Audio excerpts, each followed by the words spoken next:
In what ways is strategy overrated, and what is missing with regard to strategy and really making a full, complete, true, successful experience? I don't think strategy is necessarily overrated so much as people give it these superpowers. It's like, imagine if you tried to use a screwdriver to do everything.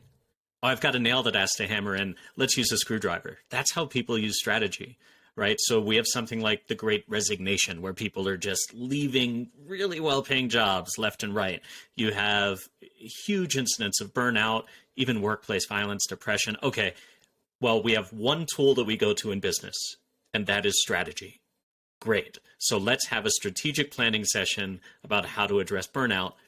Will not work, because you're centering the brain, you're centering problem solving. And it's like saying a strategy will lead you to KPIs and OKRs and measurable objectives.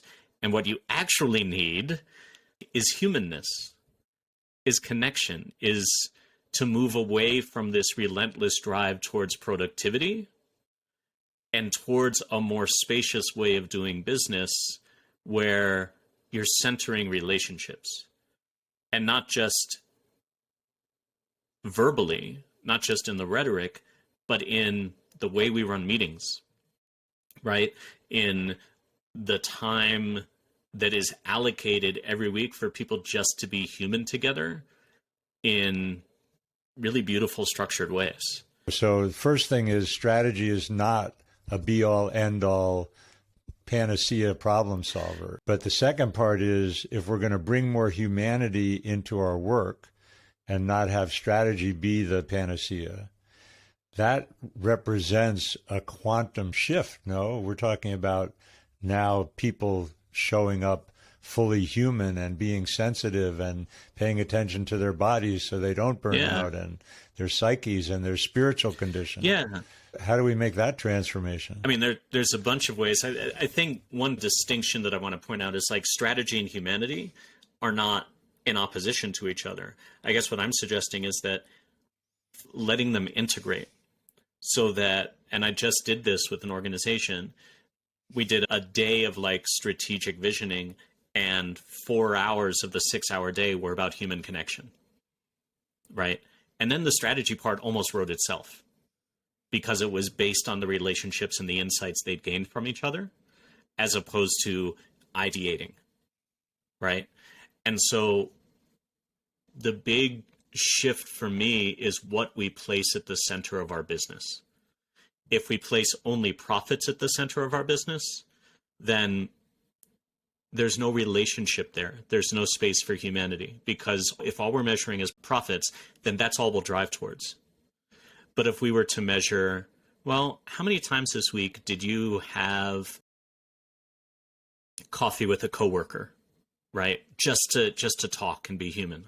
If we started measuring those, you would see not just business outcomes change, but you would find that the culture, and people have found that the entire culture of an organization changes, and that people start showing up for each other, not just for the work. Well, and I could take it to another level. This human is trying to orient my work towards joy, towards really enjoying the ride, not even about, I mean, money and profits is one thing, but not the results, or, you know, how many people I reach. Like you said, the strategy would take care of itself.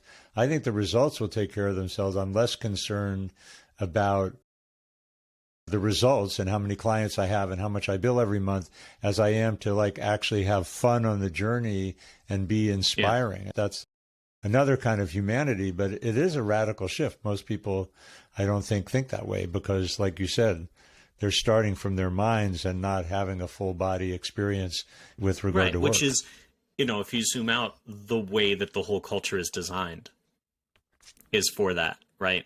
Is to just be about the mind, right? The whole idea, I think we've talked about this before, the 8-hour workday comes from factories where people were literally cogs in a machine. They were there to make sure that the machine kept running. And we haven't grown out of that, really. if you think about how inhuman that is, it's not how our bodies are designed, right? It's not how our hearts are designed. And so what does it look like to center humanity in designing the way you do business? And there are some people who are actually some amazing organizations that are playing with this, right? That are looking at like, how do we design our work in a way that allows space for humanity, right? And the results they're getting are incredible, like really, really beautiful stuff. It's on the fringes. And so my hope is that that work kind of comes more towards the center. All right. Well, to be continued. If you like this conversation, please let us know in the comments and the likes or whatever is available, because we want to know that. And if you want more of this, ask more questions, and Michael and I will be back with our best shot at answers. Sounds fun to me. All right. Thanks for being here.